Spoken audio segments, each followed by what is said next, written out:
Hello friends, welcome to Rajneet medical education. इस lecture में हम डिस्कस करेंगे peptic ulcer disease PUD। Peptic ulcer disease digestive system का disorder है, प्लस बहुत इंपॉर्टेंट टॉपिक है। काफ़ी लेंथी टॉपिक है क्योंकि मैंने इसको डिटेल में एक्सप्लेन किया है, इसलिए मैंने इसके 2 पार्ट्स बनाए हैं, पार्ट 1 एंड पार्ट 2। इस लेक्चर में हम डिस्कस करेंगे part 1 of peptic ulcer disease. So let's start the video. So peptic ulcer disease PUD, ये इसका पार्ट 1 है। Let's start the video. Peptic ulcer क्या होता है? Peptic ulcer disease. So peptic ulcer basically, peptic word का जो मतलब है वो क्या है? To digest. So peptic meaning to digest. अभी हम इसको आगे डिस्कस करेंगे कि इसको टू डाइजेस्ट क्यों बोला है, अभी आपको क्लियर हो जाएगा। अल्सर का मीनिंग होता है सोर या फिर वुंड। सो सोर और वुंड का क्या मतलब है? वुंड सिंपली, इसको अगर आप कॉमन लैंग्वेज में बोले तो इसका मतलब है जख्म। तो जब भी हमारी स्किन ब्रेक हो जाती है कहीं से और स्किन के जो अंदर के जो टिश्यू है वो एक्सपोज हो जाते हैं, वो दिखने लग जाते हैं, तो उसको हम क्या बोलते हैं? सोर, वुंड या फिर अल्सर। जैसे कि आपने बेड रिडन पेशेंट में देखा होगा जो कि काफ़ी लंबे टाइम से बेड पर रहते हैं, तो उनको क्या हो जाते हैं? अल्सर डेवलप हो जाते हैं, जिसको प्रेशर सोर, बेड सोर या फिर डेक्यूबिटस अल्सर बोलते हैं। तो वो वाले अल्सर क्या होते हैं? वो एक्सटर्नली होते हैं। ऐसे ही इंटरनली भी हमारी बॉडी में अल्सर हो जाते हैं। मीन्स जो हमारी इंटरनल स्किन है वो भी ब्रेक हो जाती है और इंटरनल जो टिश्यू है वो एक्सपोज हो जाते हैं, जिसको क्या बोलते हैं? अल्सर। सो डाइजेस्टिव सिस्टम में बहुत इंपॉर्टेंट टॉपिक है पेप्टिक अल्सर, और बहुत ही कॉमन भी है ये पेप्टिक अल्सर। सो पेप्टिक अल्सर बेसिकली क्या होता है? पेप्टिक अल्सर एक ब्रॉड टर्म है, ये कोई एक डिसऑर्डर शो नहीं करता, या फिर एक जगह पर अल्सर का मतलब पेप्टिक अल्सर नहीं होता। पेप्टिक अल्सर एक ब्रॉड टर्म है जिसमें दो टाइप्स आते हैं डिपेंडिंग अपॉन द लोकेशन। अब पेप्टिक अल्सर दो टाइप के, gastric ulcer and duodenal ulcer. So gastric ulcer क्या है? सो यहां पर डायग्राम में शो हो रहा है, ये क्या है? Stomach. So this is stomach. और स्टमक के जस्ट बाद कौन सा ऑर्गन स्टार्ट हो जाता है? ये है पाइलोरिक स्फिंक्टर। पाइलोरिक स्फिंक्टर के जस्ट बाद ये क्या है? Duodenum. Means small intestine start हो जाती है। डियोडेनम फर्स्ट पार्ट है स्मॉल इंटेस्टाइन का। So peptic ulcer depending upon the location, कि पेप्टिक अल्सर किस लोकेशन पर है, ये मेनली 2 टाइप्स के होते हैं, या फिर ये बोल सकते हैं कि ये 2 जगह पाई जाती हैं। एक है gastric ulcer, gastric means stomach. तो अगर स्टमक में अल्सर हुआ है, सो ये स्टमक में अल्सर है, वुंड बन गया है स्टमक में और अंदर के जो टिश्यू है वो एक्सपोज हो गए हैं, इसको बोलते हैं गैस्ट्रिक अल्सर। दूसरा टाइप होता है डियोडेनल अल्सर। डियोडेनल अल्सर मीन्स अगर अल्सर, जो पेप्टिक अल्सर है वो डियोडेनम में प्रेजेंट है, मीन्स जो स्मॉल इंटेस्टाइन का फर्स्ट पार्ट है, अगर यहाँ पर पेप्टिक अल्सर बनता है तो उसको क्या बोलते हैं? डियोडेनल अल्सर। सो मेनली ये 2 टाइप के हैं depending upon the location, gastric ulcer and duodenal ulcer. एक थर्ड भी हो सकता है अल्सर, कहाँ पर? ईसोफेगस में। सो ये स्टमक के जस्ट अबव जो ये ऑर्गन है, फूड पाइप, ईसोफेगस, यहाँ पर भी अल्सर प्रेजेंट हो सकता है, जिसको बोलते हैं ईसोफेजियल अल्सर। बट ये इतना कॉमन नहीं है। कॉमन कौन से है? Gastric ulcer and duodenal ulcer. और इन दोनों में भी बहुत इंपॉर्टेंट पॉइंट, जो डियोडेनल अल्सर है वो ज़्यादा कॉमन है। सो मोर कॉमनली पेप्टिक अल्सर कहाँ पर पाए जाते हैं? डियोडेनम के अंदर, डियोडेनल अल्सर। अब यहाँ पर एक और चीज़ बताई गई है कि gastric ulcer and ulcer in the lining mucosal wall of the stomach. So stomach के अंदर लेयर्स प्रेजेंट है। हमारे पूरी जो एलिमेंट्री ट्रैक्ट है, पूरी जो गैस्ट्रोइंटेस्टाइनल ट्रैक्ट है, वहाँ पर क्या प्रेजेंट है? लेयर्स प्रेजेंट है, मसल लेयर, या फिर आप बोल सकते हैं वॉल जो प्रेजेंट है उसमें क्या प्रेजेंट है? म्यूकोजा। सबसे इंटरनल जो लाइन कर रहा है अंदर से जिसने कोट किया हुआ है पूरे एलिमेंट्री ट्रैक्ट को, वो क्या है? म्यूकोजल लेयर, जिसको आप बोल सकते हैं lining of the alimentary tract. ऐसे ही स्टमक को अगर आप हाफ में काट दें, सो जो सबसे अंदर की जो लाइनिंग होगी, इंटरनल जो ल्यूमन होगी, वो कौन सी है? Mucosal layer. तो अल्सर कहाँ पर हो जाता है? ये जो म्यूकोजल लेयर है, जो म्यूकोजल वॉल है, अंदर की जो लाइनिंग है स्टमक की, वहाँ पर ब्रेक आ जाता है। जब वहाँ पर अल्सर हो जाता है तो उसको क्या बोलते हैं? अल्सर। मीन्स सपोज ये म्यूकोजल वॉल है, स्टमक की जो इनसाइड लाइनिंग है, अगर इस म्यूकोजा में ब्रेक आ जाता है, सपोज यहाँ से जो म्यूकोजा है ये खत्म हो गई है, यहाँ से अल्सर स्टार्ट हो गया है, डैमेज होना स्टार्ट हो गया है, तो उसको क्या बोलेंगे, गैस्ट्रिक अल्सर। ऐसे ही डियोडेनल अल्सर की भी जब लाइनिंग, सो डियोडेनल की जो लाइनिंग है वो भी क्या है, सबसे अंदर वाली जो लाइनिंग है म्यूकोजल लेयर है, म्यूकोजा है, तो म्यूकोजा में जब ब्रेक आएगा, ऐसे ही is an ulcer that occurs in the lining in the part of the small intestine just beyond the stomach. So जब स्टमक और डियोडेनम की जो लाइनिंग है उसमें ब्रेक आ जाएगा, मीन्स उसमें अल्सर फॉर्मेशन होगी, तो उसको क्या बोलते हैं, पेप्टिक अल्सर। ये जो म्यूकोजल लेयर है इसमें जब अल्सर बनता है तो ये अल्सर और ज़्यादा डीप भी होता जा सकता है। अगर क्रॉनिक अल्सर है, काफ़ी लंबे टाइम से, तो म्यूकोजल लेयर से muscle layer, submucosa and then muscle layer, then ये डीप होता जा सकता है, जिसको बोलते हैं परफोरेशन। मीन्स एक होल भी हो सकता है पूरी वॉल में। सो वो अभी हम आगे डिस्कस करेंगे जिससे आपको इजीली समझ आ जाएगा। So now peptic ulcer oesophagus में भी हो सकता है, जिसको ईसोफेजियल अल्सर कहते हैं, बट वो इतना कॉमन नहीं है। सबसे कॉमन कौन सी है, gastric ulcer and duodenal ulcer, और उसमें भी कौन सा कॉमन है, डियोडेनल अल्सर सबसे ज़्यादा कॉमन है। नाउ अल्सर कब होता है, व्हेन द लाइनिंग या फिर म्यूकस मेम्ब्रेन, क्योंकि लाइनिंग क्या है इन ऑर्गन्स की, जो पूरा जो गैस्ट्रोइंटेस्टाइनल ट्रैक है वो किससे लाइन है, म्यूकोजा से लाइन है। सो अगर म्यूकोजा में क्या आता है, of these organ eroded, eroded का मतलब है कि अगर इन ऑर्गन्स की लाइनिंग में क्या आ जाता है, डैमेज हो जाता है या फिर कोई ब्रेक आता है, to the point that the epithelium is exposed. अब किस पॉइंट तक, अभी हम नेक्स्ट स्लाइड में इसकी जो लेयर्स हैं इंटेस्टाइन की और स्टमक की वो डिस्कस करेंगे, जिससे आपको पता चल जाएगा। सो म्यूकोजा, म्यूकोस लेयर है यहाँ पर, ये किससे लाइन है, एपिथेलियम से। और स्टमक में कौन सी एपिथेलियम होती है, कॉल्यूमिनर एपिथेलियम, एक सिंगल लेयर होती है एपिथेलियम की। तो अगर म्यूकोजा में इतना ब्रेक आ गया कि जो एपिथेलियम है वो क्लियरली विजिबल होने लगी है, या फिर आप बोल सकते हैं कि एपिथेलियम एक्सपोज हो गई है, जब म्यूकोजा ब्रेक हो जाएगी तो क्या होगा, इंटरनल अंदर की जो लेयर्स हैं वो एक्सपोज हो जाएगी। अब स्टमक में क्या प्रेजेंट होता है, स्टमक का काम क्या है, स्टमक का काम है फूड को डाइजेस्ट करना, राइट। हमारे पूरे इंटेस्टाइन में क्या होता है, फूड पास होता है, डाइजेस्ट होता है, एब्जॉर्ब होता है, मेटाबॉलिज्म सब कुछ वही होता है। एंड स्टमक में क्या प्रेजेंट होता है, स्टमक में HCl प्रेजेंट होता है, गैस्ट्रिक एसिड प्रेजेंट होता है, गैस्ट्रिक जूसेस प्रेजेंट होते हैं, hydrochloric acid, right. Hydrochloric acid के साथ साथ स्टमक में पेप्सिन प्रेजेंट होता है। पेप्सिन एक एंजाइम है जो कि प्रोटीन की डाइजेशन में हेल्प करता है।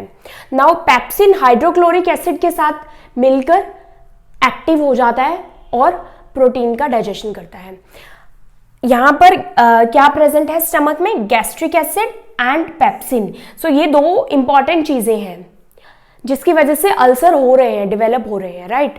सो गैस्ट्रिक एसिड और पेप्सिन ये वैसे तो किसके लिए है, ये वैसे हमारे फूड को डाइजेस्ट करने के लिए है। गैस्ट्रिक एसिड क्या करता है, HCl क्या करता है, हमारे फूड को डाइजेस्ट करता है, राइट। और पेप्सिन क्या कर रहे हैं, प्रोटीन को ब्रेक डाउन कर रहे हैं। HCl और क्या कर रहा है, माइक्रोब्स को भी किल कर रहा है, जर्म्स को भी किल कर रहा है। सो वैसे तो ये अच्छे हैं अगर एक नॉर्मल बैलेंस हो बॉडी में, अगर नॉर्मल बैलेंस में ये प्रेजेंट है स्टमक में तो ये बहुत अच्छे हैं। लेकिन अगर इन गैस्ट्रिक एसिड मीन्स जो हमारे स्टमक में जो एसिड है और पेप्सिन का अमाउंट बहुत ज़्यादा हो जाए तो क्या है, ये बैलेंस डिस्टर्ब हो जाएगा। तो दो चीज़ें हमारे बॉडी में प्रेजेंट है, हमारे स्टमक में क्या प्रेजेंट है, एक तो म्यूकोजा प्रेजेंट है, ये जो म्यूकोजा लाइनिंग है। सो ये जो स्टमक की जो ये लाइनिंग है ये क्या है, ये म्यूकोजा है। अब ये जो म्यूकोजा है ये HCl से प्रोटेक्ट करती है, क्योंकि HCl जो स्टमक का जो एसिड है गैस्ट्रिक एसिड, और जो पेप्सिन है, पेप्सिन ये क्या है, ये प्रोटियोलिटिक है। प्रोटियोलिटिक मीन्स इसकी जो नेचर है ये प्रोटीन को डाइजेस्ट करना है, प्लस ये म्यूकोलिटिक भी है, ये म्यूकस को भी डाइजेस्ट कर सकता है अगर इसका अमाउंट ज़्यादा हो जाए। तो नॉर्मली हमारे स्टमक में क्या प्रेजेंट है या फिर हमारे पूरे इंटेस्टाइन में क्या प्रेजेंट है, ये म्यूकोजा लाइनिंग प्रेजेंट है जो कि इस गैस्ट्रिक एसिड और पेप्सिन से प्रोटेक्ट करती है स्टमक को। नहीं तो अगर ये लाइनिंग नहीं होगी तो ये एसिड और पेप्सिन क्या करेगा, ये तो स्टमक में ही होल कर देगा, स्टमक की लेयर्स को ही खा जाएगा, डाइजेस्ट कर लेगा। फूड को डाइजेस्ट करने की बजाय फूड को तो करेगा ही, स्टमक की लेयर्स को भी डाइजेस्ट कर देगा। इसलिए यहाँ पर भगवान ने, नेचर ने बहुत अच्छी चीज़ दी हुई है जिसको बोलते हैं म्यूकोजा। तो ये जो म्यूकोजल लाइनिंग है ये प्रोटेक्ट कर रही है गैस्ट्रिक एसिड से और पेप्सिन से। बट पेप्टिक अल्सर में क्या होता है, पेप्टिक अल्सर में किसी रीज़न की वजह से क्या होता है कि या तो ये गैस्ट्रिक एसिड और पेप्सिन का जो अमाउंट है ये इतना ज़्यादा हो जाएगा कि ये जो म्यूकोजा लेयर है ये इसको भी डाइजेस्ट कर लेगा, इसमें भी होल कर देगा या फिर अल्सर कर देगा। इसलिए इसको क्या बोल रहा है, peptic ulcer. Peptic means digest, और डाइजेस्ट करने की वजह से, डाइजेस्ट किसने किया, पेप्सिन ने, इसलिए पेप्टिक टू डाइजेस्ट और फिर अल्सर बन गया। तो गैस्ट्रिक एसिड और पेप्सिन का अमाउंट ज़्यादा होने की वजह से, या फिर ये जो म्यूकोजा है जो हमारे स्टमक को, स्टमक की जो लेयर्स है उसको प्रोटेक्ट कर रही है अंदर से, ताकि HCl और पेप्सिन उसको कोई डैमेज ना पहुंचा सके, या फिर इस म्यूकोजा में प्रॉब्लम आ गई है, ये वीक हो गई है, ये डैमेज हो गई है किसी रीज़न की वजह से, वो हम पढ़ेंगे क्यों डैमेज होती है ये। तो जब ये दोनों चीज़ों का बैलेंस जो है डिस्टर्ब हो जाएगा, इम्बैलेंस हो जाएगा। क्या इम्बैलेंस हो जाएगा, एक तो ये गैस्ट्रिक एसिड और पेप्सिन जो कि नेचुरली हमारे स्टमक में प्रेजेंट है, फूड को डाइजेस्ट करने के लिए बने हैं, अगर इसका अमाउंट ज़्यादा हो गया तो क्या होगा कि ये जो म्यूकोजा है, ये जो लाइनिंग है म्यूकस मेम्ब्रेन, ये एक्सपोज हो जाएगी इससे। अगर ये म्यूकस लाइनिंग इससे एक्सपोज होती है बहुत ज़्यादा, ये ज़्यादा अमाउंट में है, तो ये अल्सर डेवलप कर देगी, विच कैन प्रेसिपिटेट ब्लीडिंग, जिससे अगर अल्सर प्रोलॉन्ग टाइम से बनते रहे तो क्या हो सकता है, ब्लीडिंग भी हो सकती है, ये अल्सर में से ब्लीडिंग हो सकती है। And perforation, perforation means holes बन सकते हैं। ये इतना ये जो अल्सर है ये इतना ज़्यादा डीप हो सकता है कि परफोरेशन मीन्स एक पूरा होल ही बन जाएगा, ये इस लेयर को भी पार कर जाएगा अल्सर। तो एक परफोरेशन होल बन सकता है। और अल्सर्स अकर, एक तो ये चीज़ हो गई कि पेप्सिन और गैस्ट्रिक एसिड इतना ज़्यादा बन रहा है कि ये लेयर इरोड हो गई, डैमेज हो गई, म्यूकस मेम्ब्रेन जो लाइनिंग है वो डैमेज हो गई। या फिर क्या क्यों हो सकता है ulcer, when there is decrease resistance of the mucosa, या फिर ये जो म्यूकस लाइनिंग है म्यूकोजा ये रेजिस्ट नहीं कर पा रही, ये इतनी वीक हो गई है, या फिर आप बोल सकते हैं कि डैमेज हो गई है कि ये पेप्सिन और गैस्ट्रिक एसिड से रेजिस्ट नहीं कर पा रही, मीन्स अपना बचाव नहीं कर पा रही। तो जहाँ से रेजिस्टेंस नहीं कर पाएगी वहाँ पर क्या हो जाएगा, अल्सर हो जाएगा। तो ये दो चीज़ें हैं, मीन्स ये जो इम्बैलेंस हो गया है कि एक तो है बुरी चीज़, अब बुरी चीज़ मान लो क्या है, बैड चीज़ अभी म्यूकोजा के लिए गैस्ट्रिक एसिड और पेप्सिन, अच्छी चीज़ क्या है, म्यूकोजा। तो अगर इनका इम्बैलेंस हो जाएगा, मीन्स या तो म्यूकोजा वीक हो गई और बुरी चीज़ ज़्यादा हो गई, तो इम्बैलेंस हो गया। जब ये इम्बैलेंस हो जाएगा तो ये जो म्यूकोजा जो मेम्ब्रेन है इसको वैसे क्या बोलते हैं, गैस्ट्रिक म्यूकोजल बैरियर। ये गैस्ट्रिक म्यूकोजल बैरियर प्रिवेंट करता है इस बुरी चीज़ों से, पेप्सिन से और गैस्ट्रिक एसिड से स्टमक को। ये वैसे अच्छी है हमारे फूड के लिए, फूड के डाइजेशन के लिए अच्छी है। तो फिर अल्सर होता है। Now peptic ulcer occurs when normal balance between factors that promote mucosal injury, gastric acid and pepsin and ingested substances. अब ये वही बात आ गई, इस लाइन में क्या बोला है कि जब नॉर्मल बैलेंस जो बना रहता है वैसे हमारी बॉडी में, किसमें, गैस्ट्रिक एसिड, पेप्सिन में और इंजेस्टेड सब्सटेंसेस, कोई भी अगर हम ऐसा सब्सटेंस इंजेस्ट कर लिया है, लाइक कोई जर्म्स, माइक्रो ऑर्गेनिज्म हमने इंजेस्ट कर लिया है, कोई बैक्टीरिया, वायरस, कुछ भी हो सकता है, तो अगर उनका अमाउंट ज़्यादा हो गया, and factors that protect the mucosa. अब वो कौन से फैक्टर्स हैं जो अच्छे हैं, जो प्रोटेक्ट करते हैं म्यूकोजा का, जैसे कि इंटैक्ट एपिथीलियम। एक इंटैक्ट मतलब एपिथीलियल लाइनिंग जो है इंटैक्ट है, उसमें कोई भी ब्रेक नहीं है। म्यूकस, म्यूकस बहुत अच्छा है। और बाइकार्बोनेट आयन सिक्रीशन।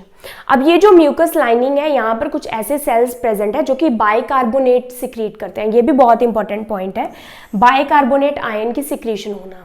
ये जो बाइकार्बोनेट आयन है ये क्या करते हैं, ये बेसिकली बेस है और ये हमारे स्टमक में क्या है, एसिड। सो ये एसिड उस म्यूकोजल लाइनिंग को डैमेज ना करें, इसलिए म्यूकोजा जो है वो बेस सिक्रीट करती है, बाइकार्बोनेट आयन सिक्रीट करती है, जो कि एसिड को क्या करता है, न्यूट्रलाइज करता है। तो ये बाइकार्बोनेट सिक्रीशन क्या करती है, बेसिकली ये एसिड को न्यूट्रलाइज करती है ताकि म्यूकोसा डिस्टर्ब ना हो।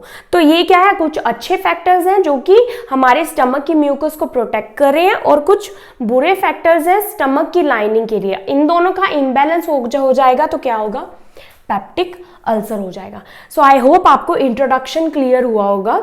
सो बेसिकली हमने इसमें क्या कहा कि depending upon the location duodenal ulcer होते हैं, गैस्ट्रिक अल्सर होते हैं, ईसोफेजियल भी होते हैं, लेकिन मोर कॉमन क्या है, गैस्ट्रिक और डियोडेनल।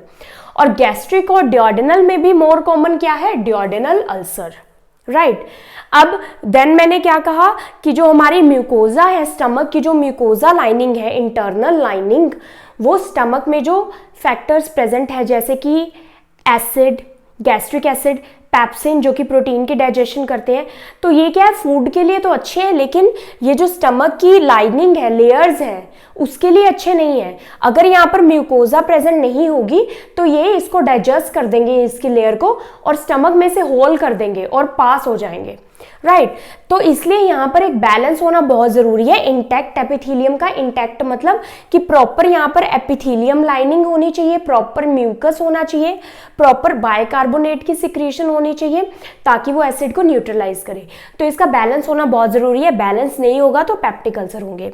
देन ये जो पेप्टिक अल्सर्स है ये किसी को भी अफेक्ट कर सकते हैं, लेकिन पीपल एज ओवर 60, सो 60 और उससे ज़्यादा एज में ये ज़्यादा होते हैं, प्लस मैन जो है वो मोर अफेक्टेड होते हैं देन वीमेन।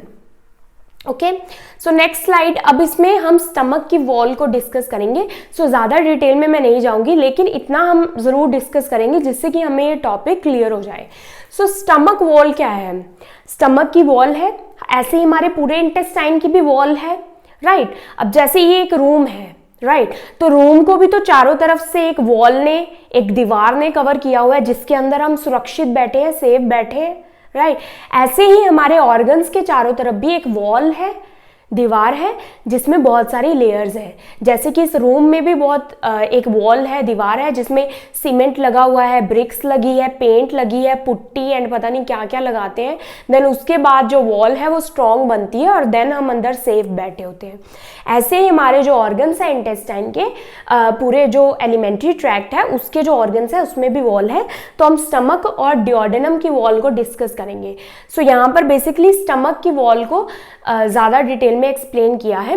डियोडेनम का भी इसी तरह से है, बस थोड़े से माइनर डिफरेंसेस हैं, अदरवाइज पूरे एलिमेंट्री ट्रैक्ट में ऑलमोस्ट सेम वॉल होती है। सो स्टमक वॉल, स्टमक के पास 4 लेयर्स हैं। कितनी लेयर्स हैं? 4 लेयर्स हैं। 4 लेयर से ये वॉल बनी हुई है।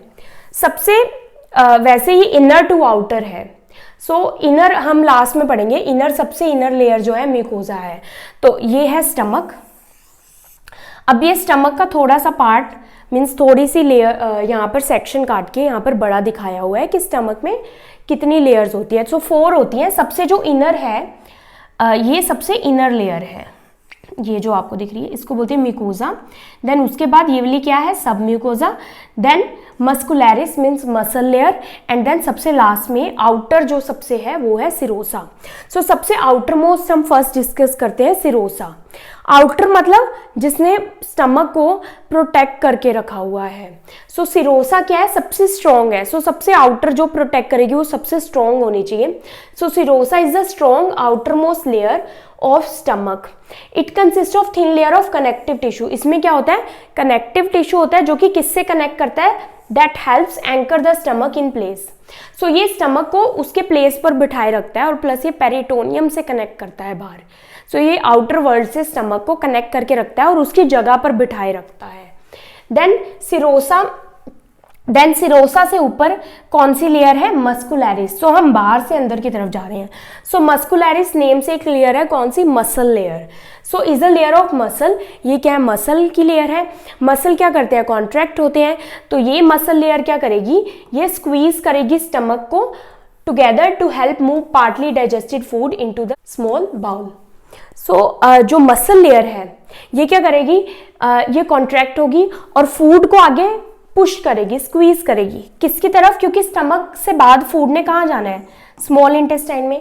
तो ये मसल लेयर जो है फूड को पुश करने का काम करती है ताकि फूड आगे स्मॉल इंटेस्टाइन में चला जाए। देन उसके बाद हमारी कौन सी लेयर है, सबम्यूकोजा।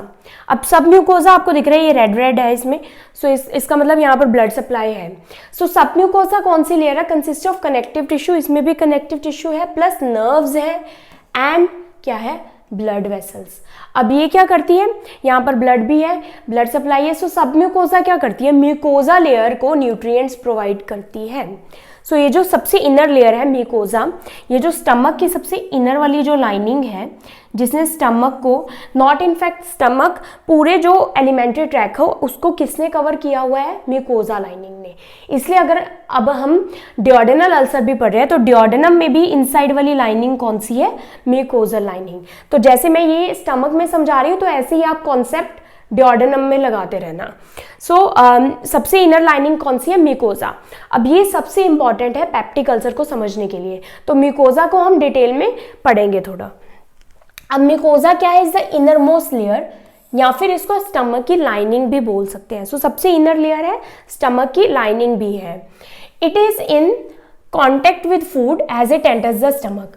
सबसे पहले जब फूड एंटर होता है स्टमक में, फूड एंटर हुआ राइट यहाँ पे, तो कौन सी जो लाइनिंग है वो फूड के कांटेक्ट में आएगी, म्यूकोजा। क्यों, क्योंकि ये सबसे इनर मोस्ट लाइनिंग है।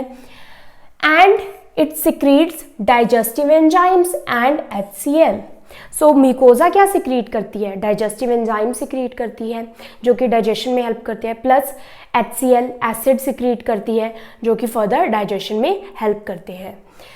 द म्यूकोजा कंटेन्स, अब ये जो डाइजेस्टिव एंजाइम्स हैं या फिर HCl है जो एसिड है, ये कहाँ से सिक्रीट हो रहा है। अब इस म्यूकोजा में ग्लैंड्स प्रेजेंट होती हैं जिसको क्या बोलते हैं, गैस्ट्रिक ग्लैंड्स। बहुत सारे गैस्ट्रिक ग्लैंड्स प्रेजेंट है इस म्यूकोजा में, इनर लाइनिंग में। विच कंटेन स्पेशलाइज सेल्स, जिसमें स्पेशलाइज सेल्स हैं, इतने स्पेशल सेल्स है कि डिफरेंट डिफरेंट चीज़ें सिक्रीट करते हैं, जैसे कि HCl सिक्रीट करते हैं, एसिड बना रहे हैं, कुछ म्यूकस बना रहे हैं, कुछ पेप्सिन बना रहे हैं प्रोटीन के डाइजेशन के लिए। स्पेशल सेल्स प्रेजेंट है इन ग्लैंड्स में। और ये जो सिक्रीशंस है ये कहाँ पर ओपन होती हैं, open into stomach cavity via gastric pits. यहाँ पर बहुत सारी गैस्ट्रिक पिट्स होती हैं जिसको बोलते हैं गैस्ट्रिक पिट्स। ये गैस्ट्रिक पिट्स बेसिकली क्या है, ये गैस्ट्रिक ग्लैंड्स जहाँ पर ओपन हो रही हैं उनको गैस्ट्रिक पिट्स बोला गया है। और इन पिट्स के थ्रू जो सिक्रीशंस है वो स्टमक में एंटर होती हैं। ये आप देख रहे हैं, ये एक गैस्ट्रिक ग्लैंड है और यहाँ पर बहुत सारे सेल्स प्रेजेंट हैं। अब ये सेल्स बहुत इंपॉर्टेंट है, इनको हमने लर्न करना है। The surface of the stomach and opening of gastric pits have a single layer of columnar epithelial cells। अब बहुत इंपॉर्टेंट एक और लाइन है कि ये जो म्यूकस लाइनिंग है यहाँ पर एक और लेयर प्रेजेंट है किसकी, एपिथेलियल सेल्स की। यहाँ पर एक और लेयर प्रेजेंट है एपिथेलियल सेल्स की। कौन से epithelial cell, columnar epithelial cells, जिनको क्या बोलते हैं, surface mucous cells. Surface mucous cells, क्योंकि ये सरफेस है सबसे, सरफेस म्यूकस सेल्स भी बोलते हैं या फिर फोव्यूलर सेल्स भी बोलते हैं, जो कि क्या सिक्रीट करते हैं, एक थिक लेयर ऑफ म्यूकस। एक तो गैस्ट्रिक ग्लैंड्स हैं, वहां पर भी कुछ सेल्स प्रेजेंट है जो कि म्यूकस बना रहे हैं। और ज़्यादा प्रोटेक्शन के लिए जो एसिड है और पेप्सिन है उससे और ज़्यादा प्रोटेक्शन के लिए नेचर ने एक और लाइनिंग, एक जो थिन लेयर है वो बना रखी है किसकी, एपिथेलियल सेल की। वहाँ पर स्पेशलाइज सेल्स प्रेजेंट हैं जिनको बोलते हैं फोव्यूलर सेल या फिर mucous cell, surface mucous cells, जो कि और ज़्यादा म्यूकस सिक्रीट करते हैं और एक थिक लेयर म्यूकस की बना देते हैं। इस थिक लेयर से क्या होता है, स्टमक की जो लाइनिंग है और ज़्यादा प्रोटेक्ट होती है, किससे, डाइजेस्टिव जूसेस से, गैस्ट्रिक एसिड से, गैस्ट्रिक जूसेस से और पेप्सिन से। ये बात क्लियर। यहाँ पर दो चीज़ें हैं, एक तो गैस्ट्रिक ग्लैंड्स हैं म्यूकस में जो कि स्पेशलाइज सेल्स हैं जहाँ पर स्पेशल चीज़ें सिक्रीट कर रहे हैं, प्लस गैस्ट्रिक ग्लैंड्स के अलावा म्यूकस में एक और लेयर है किसकी, एपिथेलियल सेल्स की, जो कि क्या सिक्रीट कर रही है, और ज़्यादा म्यूकस सिक्रीट कर रही है और एक थिक लेयर बना रही है म्यूकस की, जो कि और ज़्यादा प्रोटेक्ट कर रही है। प्लस यहाँ पर ये जो एपिथेलियल लाइनिंग है ये और क्या सिक्रीट कर रही है, बाइकार्बोनेट आयंस। ये भी बहुत इंपॉर्टेंट पॉइंट है। बाइकार्बोनेट आयन क्या करते हैं, अभी हमने पीछे पढ़ा था, बाइकार्बोनेट आयन बेस है जो कि एसिड को न्यूट्रलाइज करने में हेल्प करते हैं, ताकि एसिड ज़्यादा डैमेज ना करे म्यूकस लाइनिंग को। ये जो स्टमक की जो इनसाइड लाइनिंग है इसको डैमेज ना करे। So this is all about mucus lining, सबसे इनर मोस्ट जो लाइनिंग है स्टमक की। अब इसमें जो सेल्स हैं वो बहुत इंपॉर्टेंट है। गॉबलेट सेल, गॉबलेट सेल्स क्या करते हैं, म्यूकस सिक्रीट करते हैं। ये सेल्स और म्यूकस सिक्रीट कर रहे हैं, स्टमक की लाइनिंग को और प्रोटेक्ट कर रहे हैं। पेराइटल सेल्स बहुत इंपॉर्टेंट है। पेराइटल सेल्स क्या करते हैं, गैस्ट्रिक एसिड मींस जो एसिड बन रहा है स्टमक के अंदर HCl, वो कौन सिक्रीट करता है, parietal cells. Parietal cells intrinsic factor भी रिलीज करते हैं जो कि विटामिन B12 के एब्जॉर्प्शन में हेल्प करता है। देन चीफ सेल्स, अब ये जो पेप्सिन आ रहा है जिससे पेप्टिक अल्सर पड़ा है, पेप्सिन जो कि प्रोटीन के डाइजेशन कर रहा है, ये म्यूकस को भी डाइजेस्ट कर सकता है। पेप्सिनोजन सिक्रीट करता है चीफ सेल्स। अब ये जो पेप्सिनोजन है ये बेसिकली क्या है, पेप्सिनोजन प्रिकर्सर है। ये एक्टिव कब होगा, ये इनएक्टिव है पेप्सिनोजन, ये एक्टिव कब होगा, HCl की प्रेजेंट में, मीन्स जब pH लो होगा। लो pH में पेप्सिनोजन पेप्सिन में कन्वर्ट हो जाता है, और पेप्सिन क्या करता है, प्रोटीन की ब्रेक डाउन करता है। Then D cells somatostatin release करते हैं। सोमेटोस्टेटिन क्या करते हैं, ये एसिड की सिक्रीशन को इनिबिट करता है, मीन्स रोकता है। तो ये प्रोटेक्ट करता है म्यूकोसा को, मीन्स स्टमक की जो लाइनिंग है उसको प्रोटेक्ट करता है कि ज्यादा एसिड बन गया तो कहीं म्यूकोसा डैमेज ना हो जाए, इसलिए सोमेटोस्टेटिन प्रेजेंट है जो कि एसिड को इनिबिट करेगा। देन जी सेल्स, जी सेल्स गैस्ट्रिन रिलीज करते हैं। ये क्या करते हैं, ये और ज्यादा एसिड की सिक्रीशन को स्टिमुलेट करते हैं। ये कितने सेल्स हैं, 1 2 3 4 5 सेल्स। इनके फंक्शंस बहुत इंपॉर्टेंट हैं आगे समझने के लिए। Next is type of peptic ulcer. कितने टाइप के होते हैं पेप्टिक अल्सर, 2 टाइप के होते हैं, acute peptic ulcer and chronic peptic ulcer. Acute peptic ulcer कौन से होते हैं, usually superficial, involves only the mucus layer. Acute का मतलब होता है जिसको ज्यादा टाइम नहीं हुआ डिसीज कंडीशन को। अगर अभी जो अल्सर है वो फ्रेश है, अभी अभी डेवलप होना स्टार्ट हुए हैं, तो क्या होगा कि ये जो म्यूकस लेयर है, म्यूकोजा लेयर है, सबसे इनर लाइनिंग, ये सिर्फ उसको इन्वॉल्व करेंगे। इस अल्सर में आप देख सकते हैं कि ये जो अल्सर है इसने सिर्फ म्यूकोजा लाइनिंग, मीन्स ये अल्सर सुपरफिशियल है, ये अभी इतना डीप नहीं गए कि ये फर्दर लेयर को इन्वॉल्व करें, ये अभी सिर्फ म्यूकोजा लाइनिंग में ही ये अल्सर बना है। Then chronic peptic ulcer, chronic peptic ulcer means उस अल्सर को काफी टाइम हो गया है, वहां पर प्रोलॉन्ग टाइम से है। अगर अल्सर को प्रोलॉन्ग टाइम हो गया है, काफी टाइम से अल्सर है, तो ये जो अल्सर है ये म्यूकोजा लाइनिंग से सब म्यूकोजा में और मे बी मसल लेयर को भी इन्वॉल्व कर ले। क्रॉनिक अल्सर क्या होते हैं, इट इज डीप, ये डीप होते हैं, सुपरफिशियल नहीं होते। एक्यूट अल्सर कौन से होते हैं, सुपरफिशियल होते हैं। It is deep with sharp edges, इसके जो एजेस होते हैं वो शार्प और क्लीन होते हैं, and a clean base. It involves both mucosa and सब म्यूकोजा, ये म्यूकोजा प्लस सब म्यूकोजा दोनों को इन्वॉल्व करेंगे, और इवन मसल लेयर को भी इन्वॉल्व कर सकते हैं, और इवन डीप जा सकते हैं और क्या कर सकते हैं, होल क्रिएट कर सकते हैं, परफोरेशन क्रिएट कर सकते हैं। If ulcer penetrates the stomach, it also involves the adjacent organ, और अगर ये होल जो है बाहर निकल गया, मीन्स स्टमक से भी ये अल्सर पार हो गया, तो ये एडजेसेंट ऑर्गन जो स्टमक के आसपास या फिर ड्यूडेनम के आसपास जो ऑर्गन है उसको भी इन्वॉल्व करेगा, जैसे कि पैंक्रियाज को इन्वॉल्व कर सकता है। A hole that goes all the way through the stomach और duodenum is called a perforation which is a medical emergency. अगर ये जो अल्सर है वो इतना डीप हो गया कि सारी लेयर्स को क्रॉस कर गया और एक पूरा एक होल बन गया, तो ये क्या है, इसको परफोरेशन बोलते हैं। ये एक मेडिकल इमरजेंसी है। क्यों?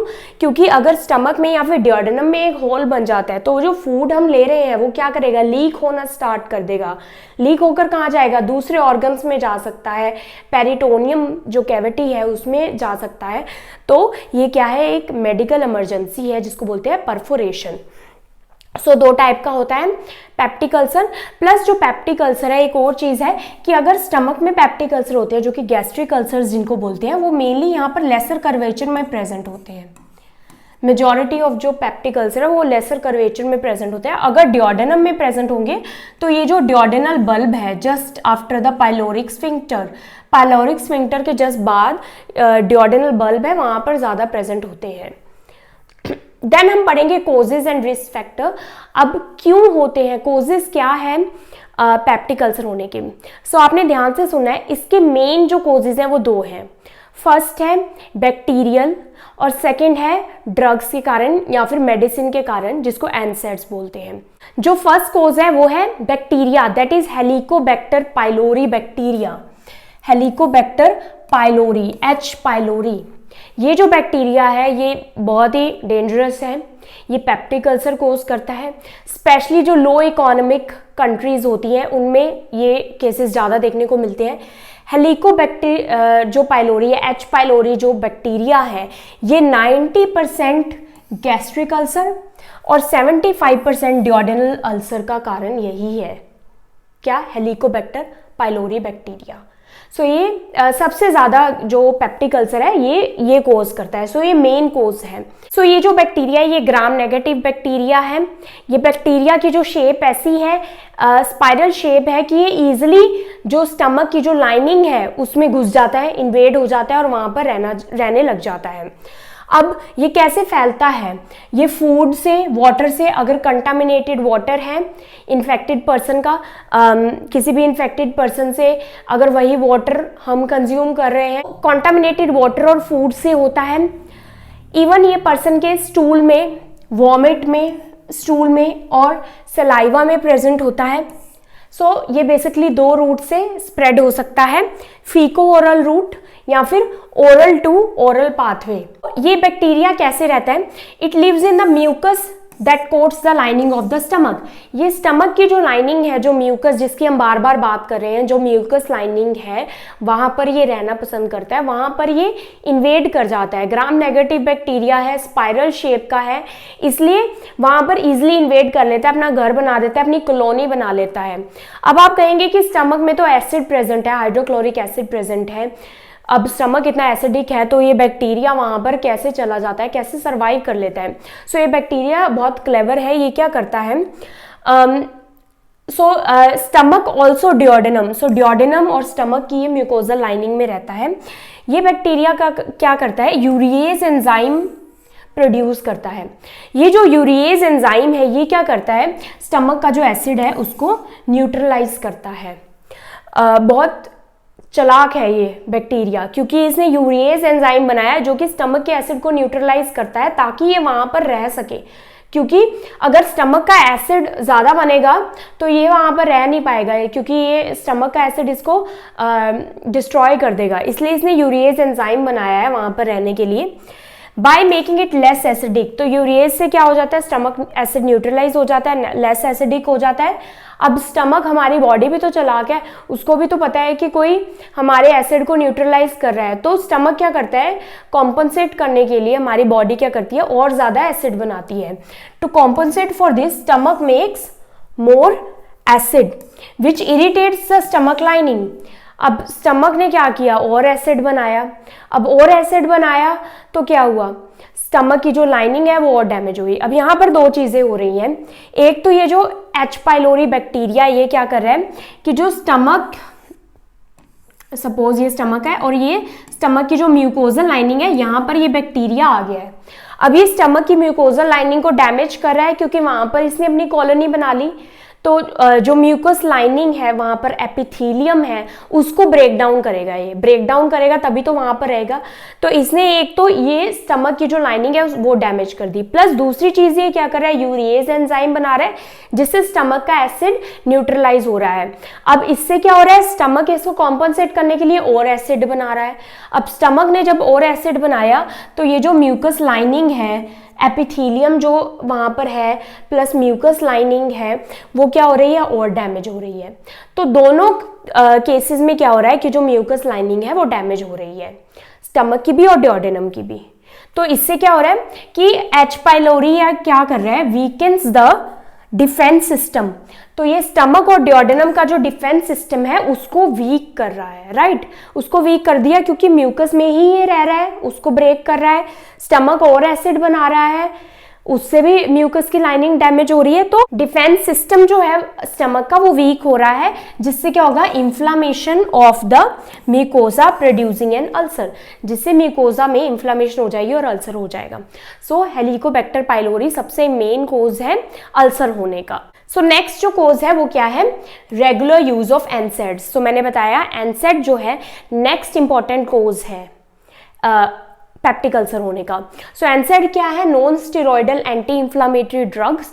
Non steroidal anti inflammatory drugs क्या करते हैं, ये अल्सर की फॉर्मेशन करते हैं। कैसे, एक और अच्छी चीज हमारे स्टमक में प्रेजेंट होती है जिसको हम गुड चीज बोलते हैं, गुड इसलिए हम इसको बोलेंगे, which is prostaglandins.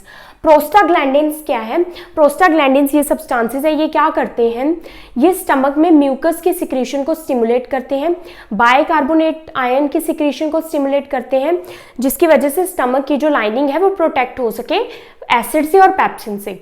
So prostaglandin अच्छे हैं, डिफेंस में हेल्प कर रहे हैं स्टमक के, लेकिन ये एनसेड क्या करेगा, ये इन प्रोस्टाग्लैंडिन को ही इनिबिट कर देगा।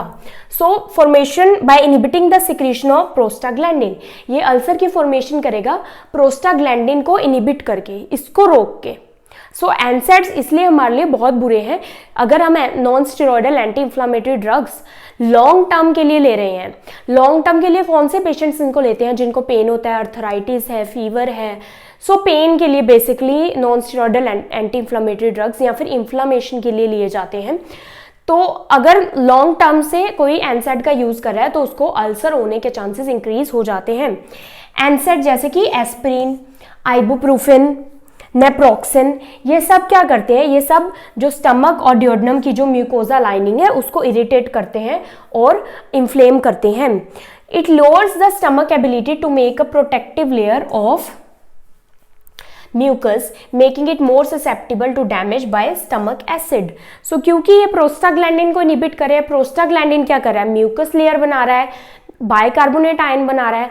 अगर म्यूकस लेयर नहीं बनेगी, क्योंकि प्रोस्टाग्लैंडिन बंद हो गए तो म्यूकस बनना कम हो जाएगा, म्यूकस लेयर में डैमेज होगा, और बाइकार्बोनेट आयन अगर सिक्रीट नहीं होंगे तो एसिड ज़्यादा बनेगा, क्योंकि एसिड न्यूट्रलाइज नहीं होगा, तो क्या होगा, अल्सर बन जाएंगे स्टमक और डिओडेनम में। सो मेन जो कोजेज हैं ये आपको नहीं भूलना, पेप्टिक अल्सर के दो मेन कोजेज है, एच पाइलोरी बैक्टीरिया और एनसेड।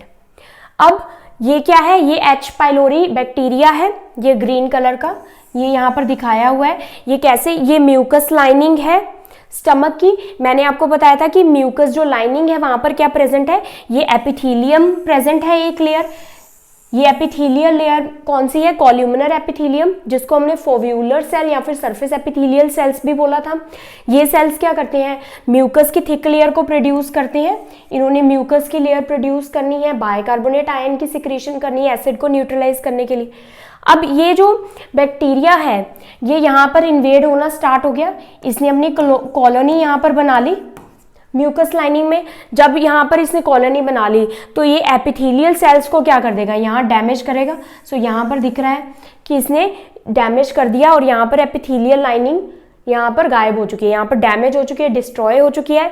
म्यूकस जो थिक म्यूकस था वो यहाँ पर डैमेज हो चुका है, राइट। सो यहाँ पर क्या प्रेजेंट हो गया है, यहाँ पर अल्सर फॉर्मेशन स्टार्ट हो गई है।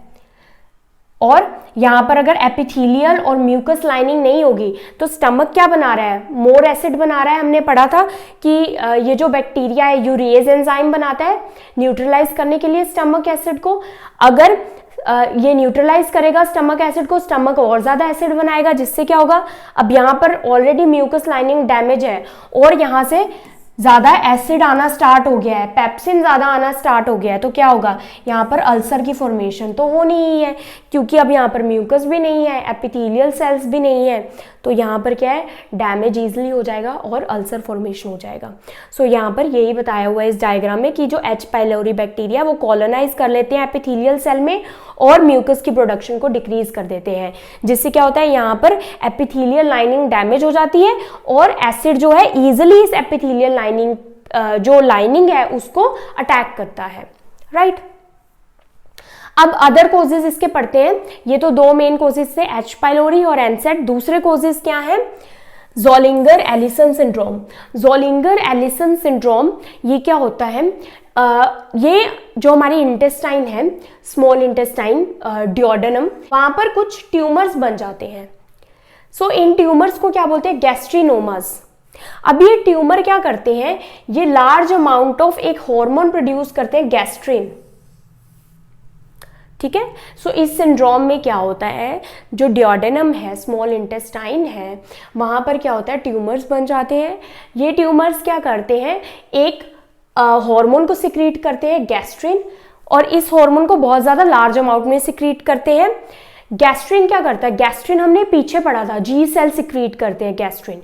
और गैस्ट्रिन क्या करता है? स्टमक एसिड को स्टिमुलेट करता है कि स्टमक एसिड और प्रोड्यूस हो।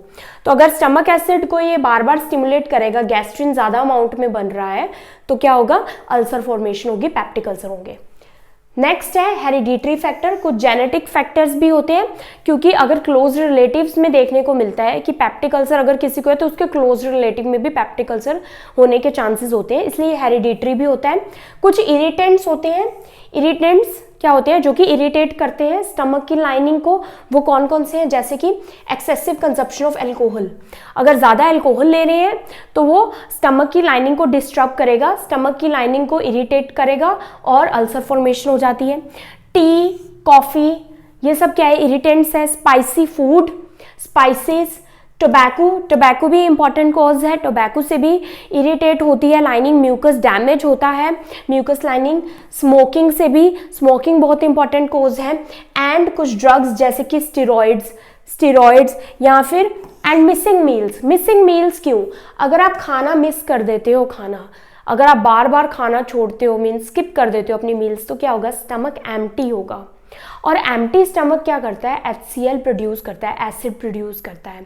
स्टमक अगर एम्प्टी होगा तो एसिड प्रोड्यूस होगा। अब जब हम फूड खाते हैं, खाना खाते हैं, तो स्टमक का जो एसिड है वो न्यूट्रलाइज हो जाता है कुछ हद तक। अगर हम फूड नहीं खा रहे तो वो एसिड सिर्फ खाली क्या है? खाली स्टमक है, फूड उसमें नहीं है, तो वो एसिड क्या करेगा? जो म्यूकोजल लाइनिंग है स्टमक की, उसको डैमेज करेगा। देन उसके बाद जो कोज है वो कौन सा है?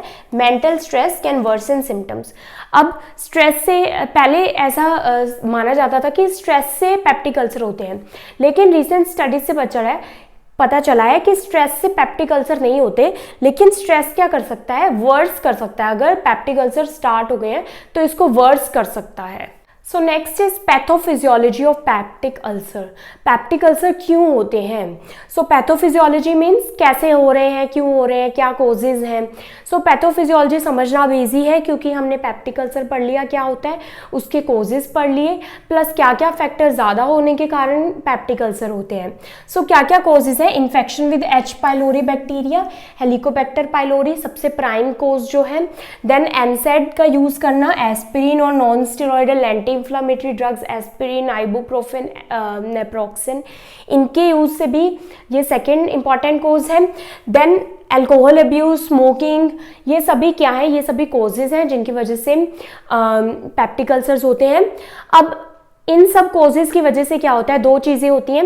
एक तो जो स्टमक का डिफेंस है वो वीक होता है, और जो दूसरी अग्रेसिव फोर्सेस हैं वो इंक्रीज होती हैं। अब अग्रेसिव फोर्सेस कौन सी है? जो बैड फैक्टर्स हैं, जो कि फूड के डाइजेशन के लिए तो अच्छे हैं, लेकिन जो म्यूकोजल लाइनिंग है उसको भी डाइजेस्ट करते हैं, तो उसके लिए ज़्यादा अमाउंट में वो अच्छे नहीं है।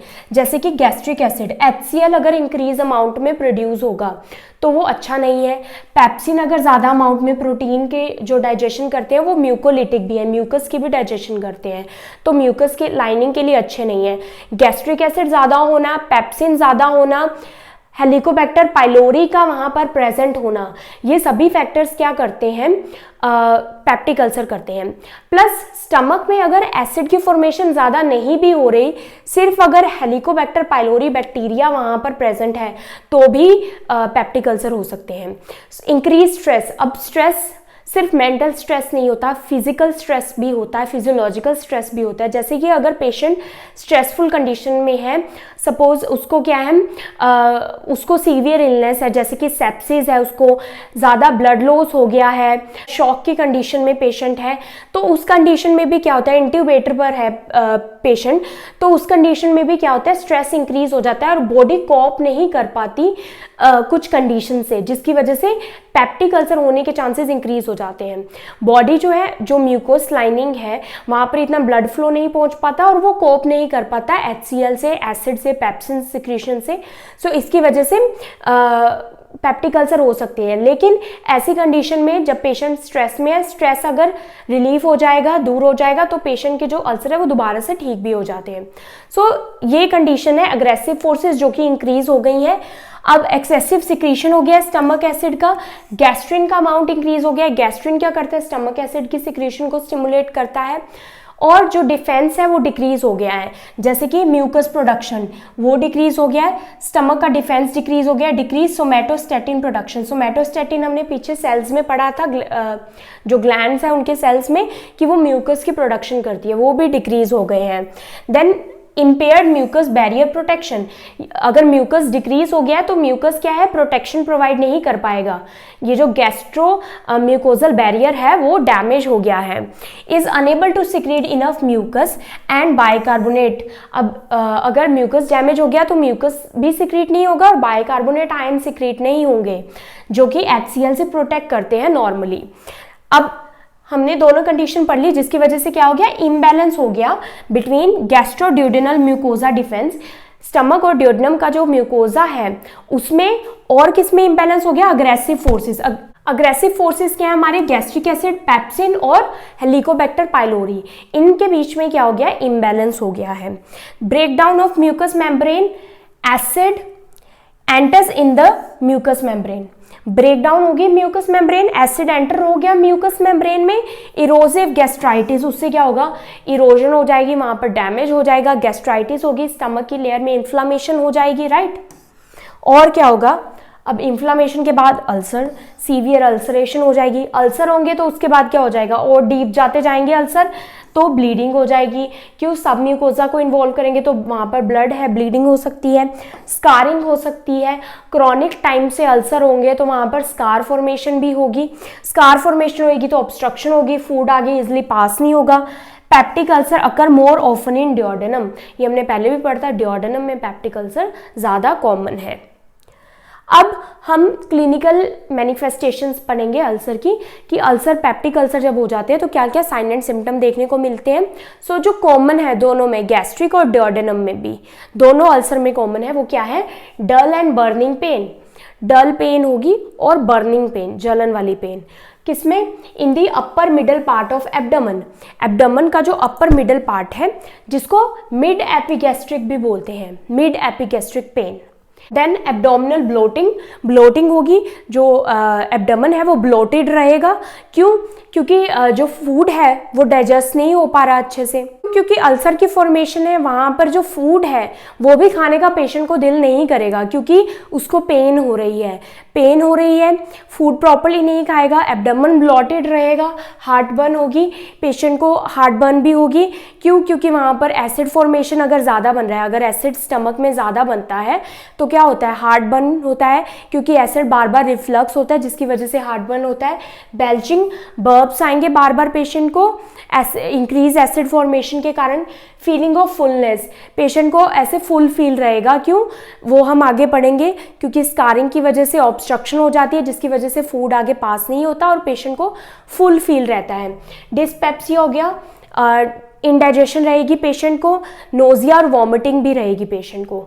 आगे डिस्कस करते हैं दोनों में डिफरेंस, क्या क्या सिम्टम्स गैस्ट्रिक अल्सर में देखने को मिलेंगे और क्या ड्यूडेनल अल्सर में देखने को मिलेंगे पेशेंट को। So comparison of clinical features of gastric and duodenal ulcer. So gastric ulcer में क्या होता है, injection of food increase pain, duodenal ulcer में क्या होता है, injection of food relieves pain. अब दोनों में एक इंपॉर्टेंट चीज़ है, गैस्ट्रिक अल्सर, सपोज मैं यहाँ पर ये स्टमक का डायग्राम बना देती हूँ, राइट। सो जब गैस्ट्रिक अल्सर हो गए, सपोज गैस्ट्रिक यहाँ पर स्टमक में अल्सर है, तो जैसे ही हम फूड लेते हैं वो स्टमक में एंटर होता है। ये फूड बॉलस है, सपोज फूड क्या करता है, स्टमक में एंटर हुआ, HCl के साथ मिक्स हुआ, एसिड के साथ मिक्स हुआ, यहाँ पर फूड की डाइजेशन स्टार्ट हुई, फूड ने चर्न करना, स्टमक ने चर्न करना स्टार्ट किया, ब्रेक डाउन करना स्टार्ट किया फूड का, वहाँ पर काफ़ी सारे प्रोसेसेस हो रहे हैं। अब जब स्टमक में फूड आया तो जैसे इस पेशेंट ने फूड खाया उसके आधे 1 घंटे बाद पेशेंट को पेन स्टार्ट हो जाएगा, अगर पेशेंट को गैस्ट्रिक अल्सर है, पेट में अल्सर है स्टमक में। क्यों? क्योंकि फूड की डाइजेशन स्टार्ट हो गई है पेट में। जब फूड की डाइजेशन स्टार्ट हो गई है तो पेट काफ़ी सारे प्रोसेसेस कर रहा है, जिससे जो अल्सर है उस पर और ज़्यादा एसिड का जो एक्सपोजर है वो और ज़्यादा होगा, क्योंकि फूड एंटर हो गया है, पैप्सिन का एक्सपोजर होगा और डाइजेस्टिव जूसेस का एक्सपोजर होगा, जिसके कारण पेशेंट को पेन तब होगा फूड के इंजेक्शन पे। तो गैस्ट्रिक अल्सर में क्या होता है, अगर स्टमक में अल्सर है तो पेशेंट जैसे ही फूड खाता है उसके हाफ एन आवर 1 आवर बाद पेन स्टार्ट हो जाता है। ड्यूडेनल अल्सर में क्या होता है, अगर ड्यूडेनम में अल्सर है तो सेम चीज़, फूड लिया पेशेंट ने, फूड कहाँ है, स्टमक में आता है। सबसे पहले जैसे ही फूड स्टमक में आता है, स्टमक में डाइजेस्ट होता है, तो यहाँ पर ये जो पाइलोरिक स्फिंक्टर है ये क्लोज हो जाता है टाइटली, ताकि जो फूड का डाइजेशन है वो स्टमक में हो सके और ड्यूडेनम में आगे फूड पास ना हो। तो ड्यूडेनम क्या है, एम्प्टी है, वहाँ पर अभी एसिड पहुँचा नहीं है।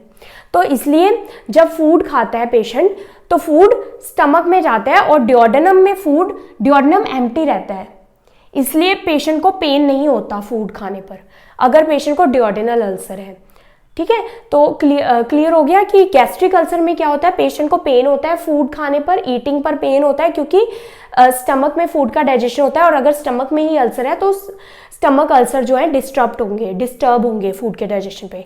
Duodenum on the opposite hand empty रहता है जब स्टमक में डाइजेशन होता है फूड के खाने पर, और यहाँ पर कोई एसिड प्रेजेंट ना होने के कारण ड्यूडेनल अल्सर में कोई पेन नहीं होता जब पेशेंट फूड लेता है तब। Then pain occurs after half to 1 hour after मील।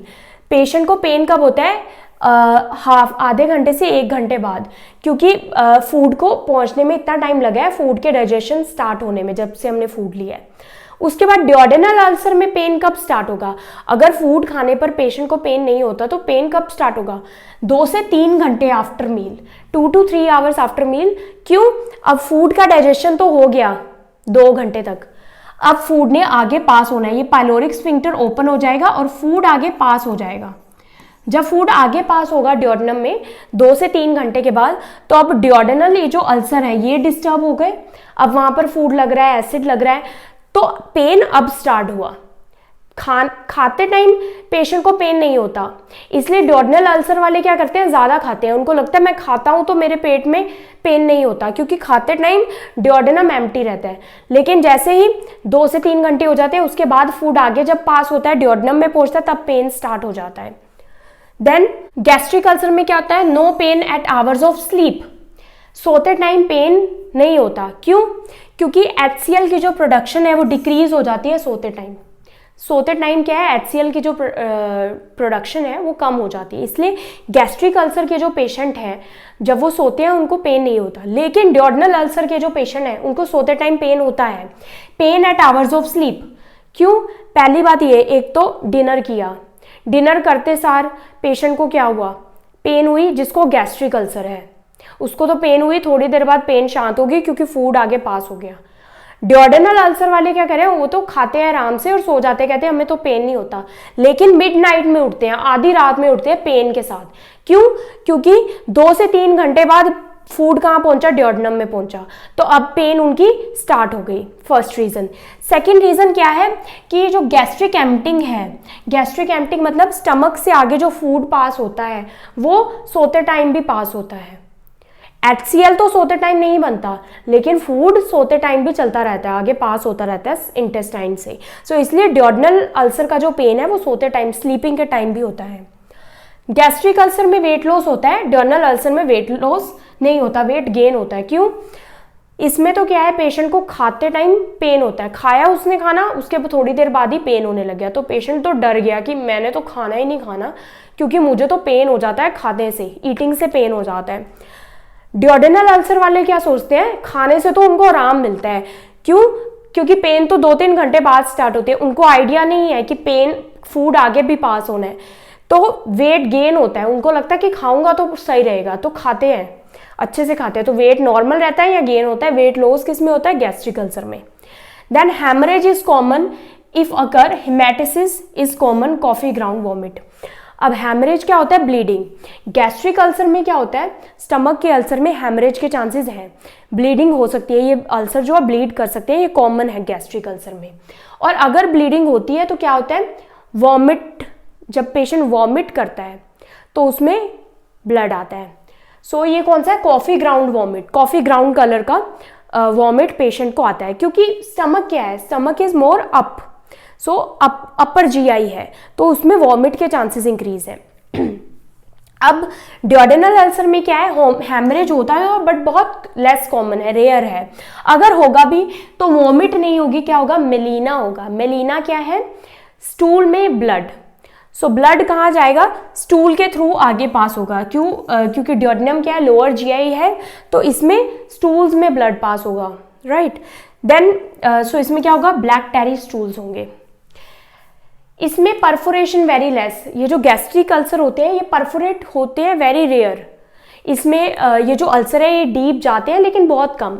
सो अगर यहाँ पर अल्सर है तो ये म्यूकोजल लाइनिंग को क्रॉस परफोरेट जो करते हैं वो लेस करते हैं गैस्ट्रिक अल्सर में, लेकिन ड्यूडेनल अल्सर में परफोरेशन होती है और कॉमन है। परफोरेशन जो होल है इसमें कॉमन है, और ये परफोरेशन पैंक्रियाज तक जा सकती है और पैंक्रियाज में भी इंफ्लेमेशन कर सकती है, पैंक्रियाटाइटिस। देन स्टमक अल्सर में मैलिग्नेंसी होती है, मीन्स कैंसर होता है। ड्यूडेनल अल्सर में मैलिग्नेंसी बहुत रेयर है, नहीं होती, कैंसर नहीं होता।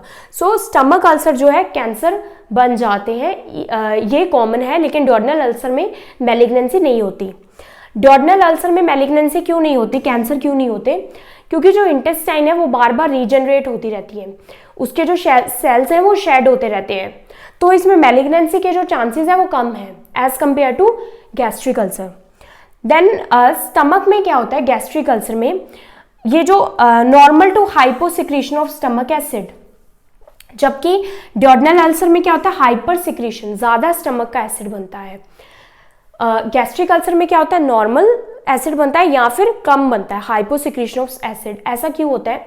अगर लॉन्ग टाइम से, प्रोलॉन्ग टाइम से, क्रॉनिक टाइम से गैस्ट्रिक अल्सर है तो वो क्या करते हैं कि जो सेल्स जो एसिड बनाते हैं उसको क्या कर देता है? डैमेज कर देता है। Chronic gastric inflammation causes the parietal cells जो कि एसिड बनाते हैं to secrete less hydrochloric acid, तो उनको डैमेज करता है, लेस HCl बनाता है, resulting in hypochlorhydria, means reduce gastric acidity, और achlorhydria, absence of hydrochloric acid. So इसका ये रीज़न है, स्टमक में हाइपोसिक्रीशन होना एसिड का ये रीज़न है कि जो पेराइटल सेल्स है अगर लंबे टाइम से गैस्ट्रिक अल्सर हो रहे हैं तो उनमें इन्फ्लामेशन हो जाती है जिससे वो कम एसिड बनाते हैं। ड्यूडेनल अल्सर में हाइपरसिक्रीशन रहती है एसिड की। देन हम पढ़ते हैं कॉम्प्लिकेशंस। सो कॉम्प्लिकेशंस क्या हो सकती है? पहले भी हमने पढ़ा, इंटरनल ब्लीडिंग हो सकती है, ये अल्सर ब्लीड कर सकते हैं। अगर ब्लीडिंग होती है, स्लो ब्लीडिंग होती है तो क्या होगा? एनीमिया होगा, और अगर ज़्यादा ब्लीडिंग होगी तो क्या हो सकता है? हैमरेज। सो स्लो ब्लीडिंग से क्या होता है? एनीमिया और आयरन डेफिशिएंसी हो सकती है। सीवियर ब्लड लॉस से क्या हो सकता है? मेजर हैमरेज हो जाता है जिससे हॉस्पिटलाइजेशन और ब्लड ट्रांसफ्यूजन देना पड़ता है पेशेंट को। देन सेकंड है परफोरेशन। परफोरेशन हमने पढ़ा था क्या है? होल होना, म्यूकस लाइनिंग से पार चले जाना अल्सर, सब म्यूकोजा में, मसल लेयर में, इवन कि दूसरे ऑर्गन्स तक अल्सर चल जाना, उसको बोलते हैं परफोरेशन। और वो क्या है? मेडिकल इमरजेंसी है। So mucosa can cause serious infection cause कर सकता है, क्योंकि अगर म्यूकोजा में डैमेज हो गया, म्यूकोजल वॉल से सब म्यूकोजा, देन मसल लेयर और दूसरे ऑर्गन तक अगर अल्सर चल जाता है, पेप्टिक अल्सर, तो फूड क्या होगा? लीक होना स्टार्ट हो जाएगा जिससे इन्फेक्शन हो सकता है एब्डोमिनल कैविटी में, पेरिटोनाइटिस हो सकता है। थर्ड आता है ऑब्स्ट्रक्शन। जो पेप्टिक अल्सर है वो फूड के जो पैसेज है उसको ब्लॉक कर सकते हैं। कैसे कर सकते हैं? सपोज ये इसोफेगस, दिस इज स्टमक, और ये हमारी डिओडेनम। और बेसिकली कॉमनली ये कहाँ पर होता है, डिओडेनम में होता है। सपोज ये है पाइलोरिक स्फिंक्टर, यहाँ पर अल्सर हो गया, सो अल्सर हो गया।